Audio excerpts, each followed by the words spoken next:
안녕하십니까 여러분, 반갑습니다. 허니쌤 이동헌입니다. 네, 선생님 말투 가지고 흉내내는 친구들이 있는데 아주 좋은 습관입니다. 자, 109번 시작해볼까요? 모범택시와 평화의 꽃짐이라고 김동엽 북한대학원대학교 교수님이 쓰신 글입니다. 모범택시는 드라마입니다. 드라마. 드라마 모범택시와 택시에 대한 얘기와 이거하고 평화, 우리 평화라는 것은 당장 북한대학원대학 교수님이시니까 우리 한반도, 남과 북, 한반도의 평화에 대해서 말씀하시는데, 꽃짐이라는 건 뭐냐? 되게 우리 꽃이 참 아름답잖아, 여러분. 꽃을 이제 상점에서 이제 사면 거는 하나하나 뭐 꽃다발, 꽃바구니 이렇게 사잖아. 낱개의 꽃 한 송이도 사지만, 근데 꽃을 이제 배달해주는 꽃 도매상이나 화훼 농가가 있을 거 아니겠어? 그것에 이제 꽃을 이제 마치 이제 이만한 박스로 이제 짊어지는 그 짐이 바로 꽃짐. 뭐 물건 같은 짐 있잖아. 짐이 무거워할 때 짐. 근데 꽃이어서 그 짐이 꽃이어서 꽃짐이라고 한 거야. 국어 어휘 알죠, 여러분? 그래서 드라마와 한반도 평화 그리고 꽃짐 관계에 되게 쌤이 볼 때 어떻게 이렇게 내용 엮을 수 있을까 궁금했었거든. 드라마 얘기를 쭉 하시다가 그 다음에 또 이제 평화에 대한 얘기를 하시고 또 꽃짐 관련된 얘기도 하시더라고. 되게 흥미로웠어요. 논리의 전개가. 그래서 여러분들, 그래서 우리가 이런 말 있잖아. 미국의 그 존 F 케네디 대통령이 그랬어. 케네디 대통령이 미국 명문가잖아. 대통령이 국가가 나에게 무엇을 해줄 것을 요구하지 말고 내가 국가를 위해 무엇을 할 수 있는가를 요구해라. 뭐 이런 말씀 하셨어. 아이스크 낫 뭐 이렇게 뭐 아이스크 왓뭐 어쩌고 나와 있어. 캔두 포유 뭐 어쩌고. 그래서 얼핏 보면 국가가 뭐 최선이냐 논란이 또 있을 수 있겠지만, 뭔가 해주길 바라지 말고 내가 뭐 할 수 있는 게 없을까? 적극성, 어떤 그런 사안에 대한 적극성. 냅두면 알아서 하겠지 뭐. 그게 아니라 내가 할 수 있는 게 무엇인가? 미약하지만 불똥이 하나 오른다는 심정으로 할 수 있는 건 없을까? 적극성. 그거를 좀 이 글에서는 주문을 좀 하시더라고. 자, 그러면 연관성이 없어 보이는 이것들이 어떻게 잘 엮일지 글 한번 보도록 하겠습니다. 드라마 얘기 나와. 드라마 여러분 보셨나? 쌤은 하도 유명하다 그래가지고 유튜브에 요약짤이 올라오잖아. 10분 뭐 15분짜리. 그거 보니까 되게 통쾌하더라고. 자, 사회적 기업이란 허울 속에, 허울이라는 말은 껍데기. 사회적 기업은 우리가 사회적으로 좀 옳은 일을 하는 기업.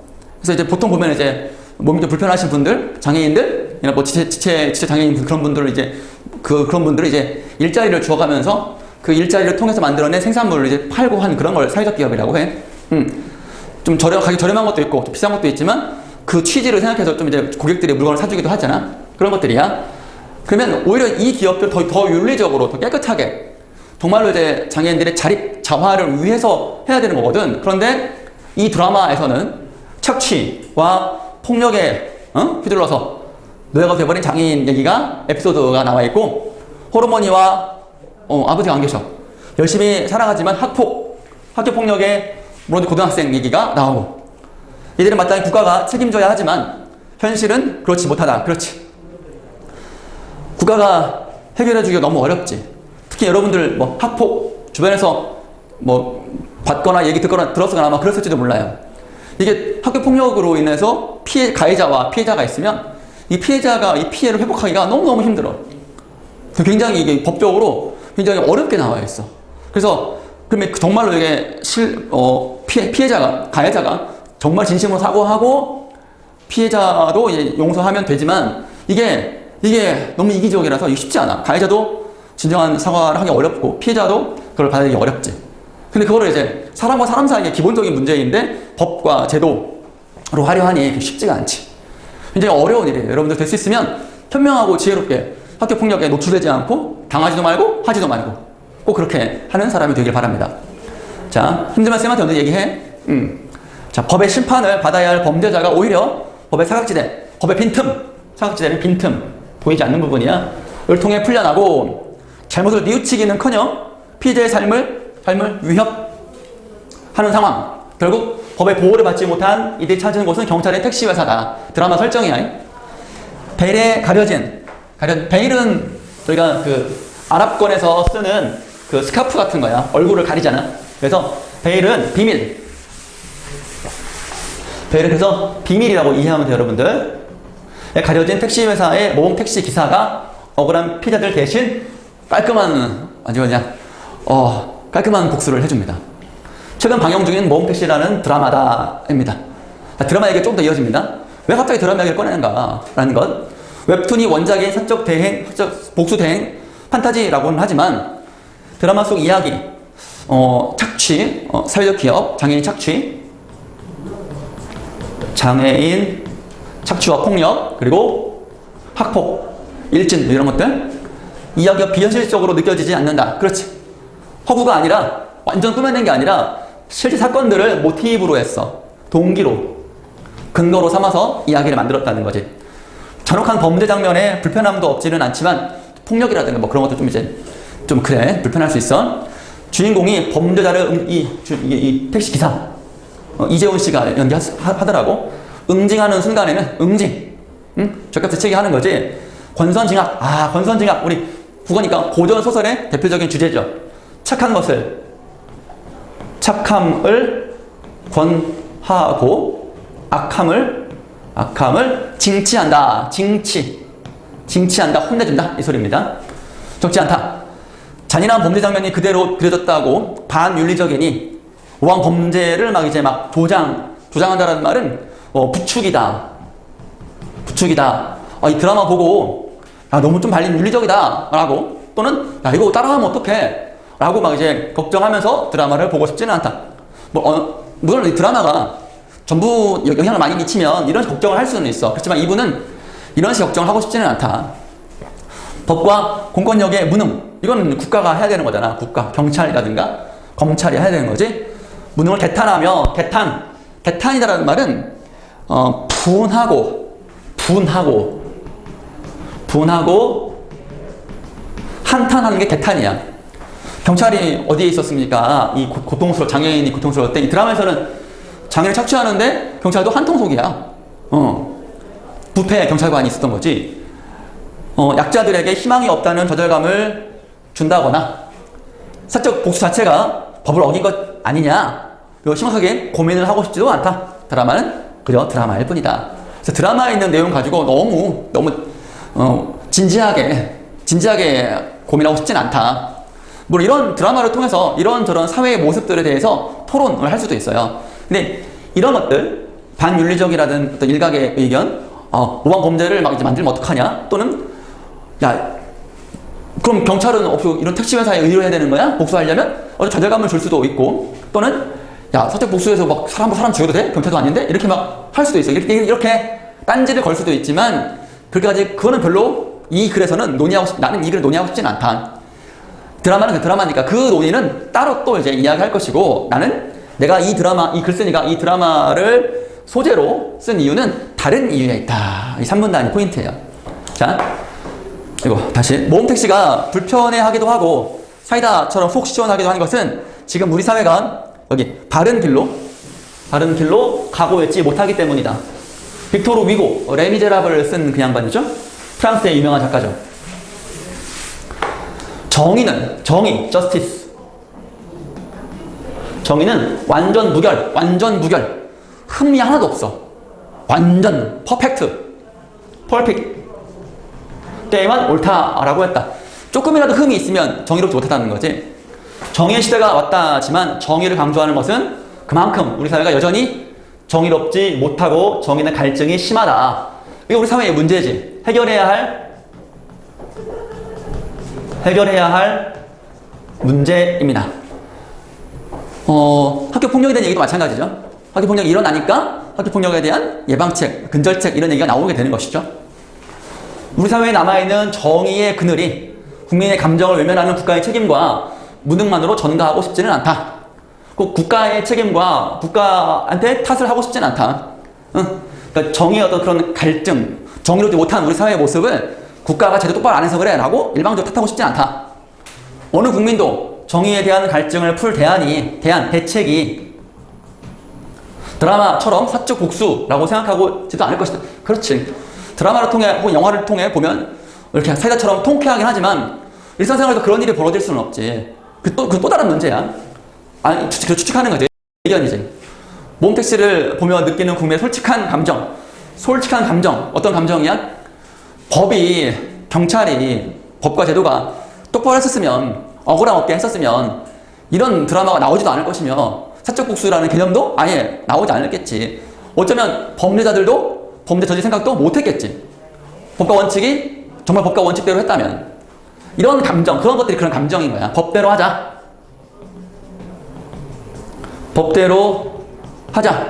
왜 돈 많다고 빠져나가고 가난하다고 잡혀가냐? 이런 것들. 왜 법은 만인에 평등하지 않고 만명에게만 평등하냐? 이런 논리. 건강한 목소리, 이런 의견. 그러니까 이런 드라마를 통해서 분출되는 법과 정의에 대한 갈증, 목마름, 이런 것들을 우리가 캐치하는 거지. 그것만으로도 우리 사회의 어떤 지금 있는 법과 공권력에 대해서 경고의 종소리. 어떤 경고일까? 경고의 내용은 무엇일까요? 여러분이 써보세요. 숙제입니다. 쌤 수강생은 수업 시간에 확인해 보겠습니다. 여러분이 써주세요. 경고의 내용. 어떤 경고일지 여러분이 고민해서 2문장이나 1문장으로 써주세요. 우리 사회가 정의의 길로 나아가는 작지만 소중한 힘이다. 그러네요.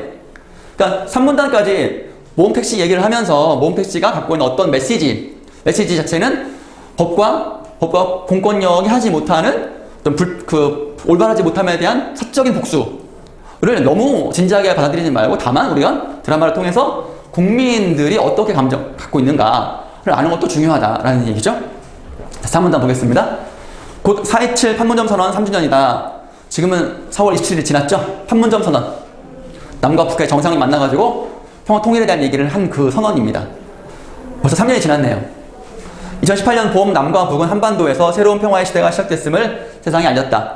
완전 무결한 평화는 아니더라도 최소한 되돌릴 수 없는, 즉 평화 통일은 아니어도 최소한 되돌릴 수 없는 안정적 평화는 기대했다. 선생님도 기대했습니다.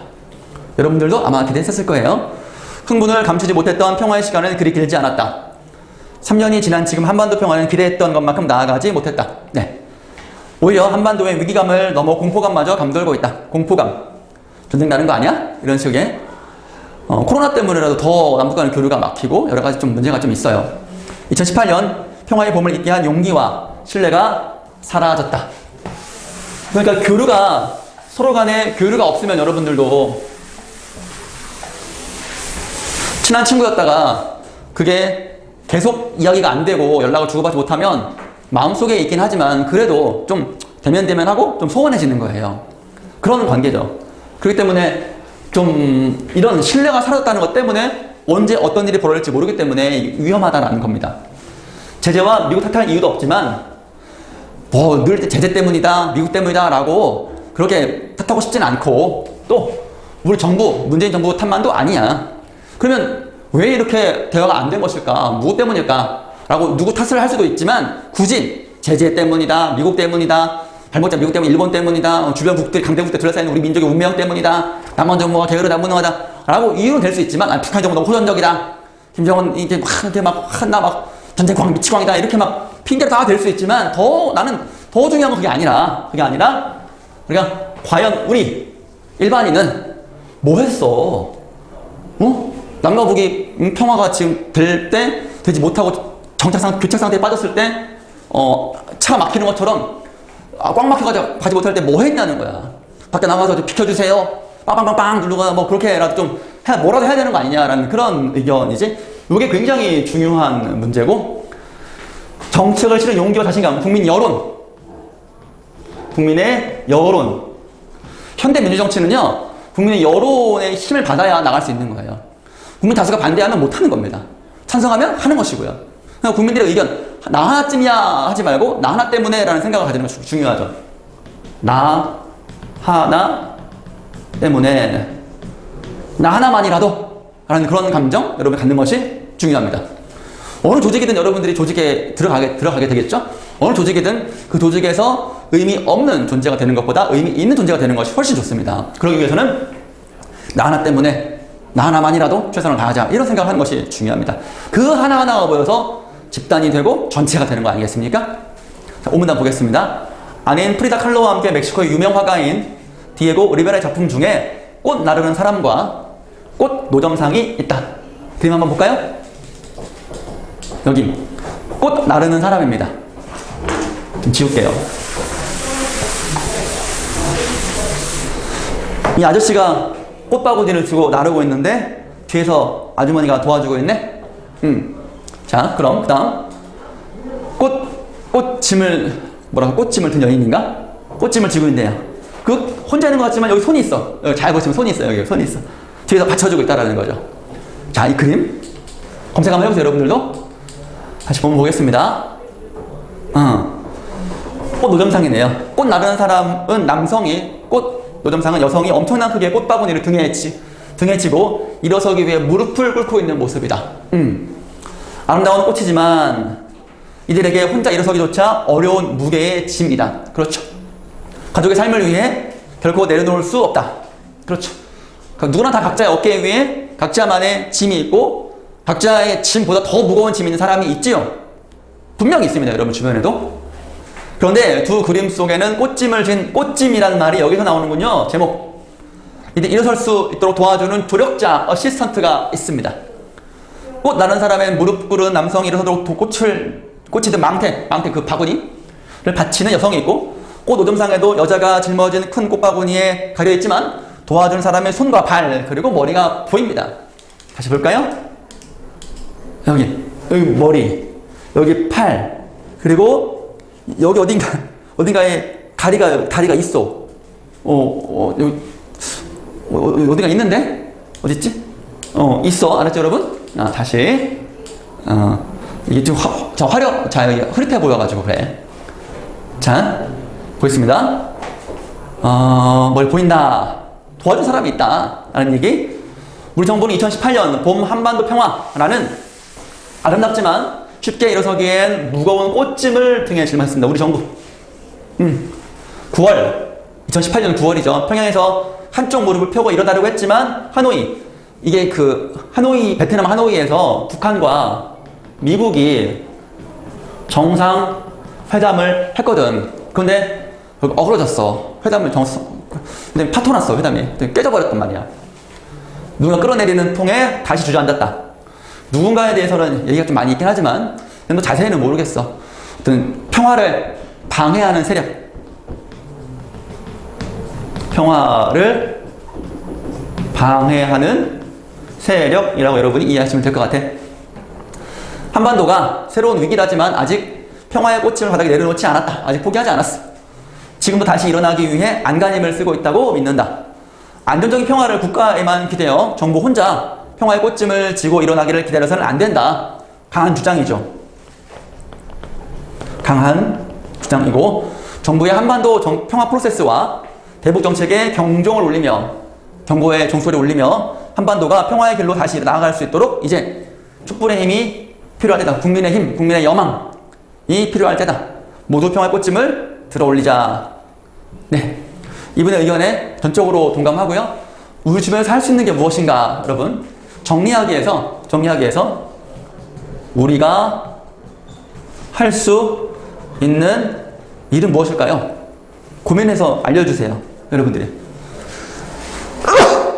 미안합니다. 자, 이번 시간 이 모험택시라는 이야기를 통해서 국가가 해결해주지 못하는 것에 대해서 우리가 관심을 좀 가질 필요가 있다라는 얘기를 띄우시면서 한반도 평화에 대한 얘기. 정부 혼자 짊어지기에는 꽃집이 너무 무겁다. 도와준 사람이 있어야 된다. 우리가 무언가라도 하자 할 때 무언가 할 수 있는 것에 대한 얘기는 없지만 그래도 힘내라. 하다못해 응원의 문자라도 어디다가 보내지? 청와대 편지 써가지고 보내면 되나? 이런 식으로 여러분이 가는 친구들의 SNS라든가 카톡의 프로필이라도 평화의 봄 어쩌고 이렇게 쓰면 좋지 않을까? 이런 생각, 우리가 인터넷 세상에서 만나지도 못하고 행동도 잘 못하는데 SNS로 이런 얘기도 하면 좋지 않을까? 이런 생각, 그렇게 하면 어떨까 싶습니다. 자, 이번 시간 109번 보험택시와 평화의 꽃짐이라는 좋은 글 같이 공부해 봤습니다. 여러분 수고 많았습니다. 다음 시간에 만나요. 안녕.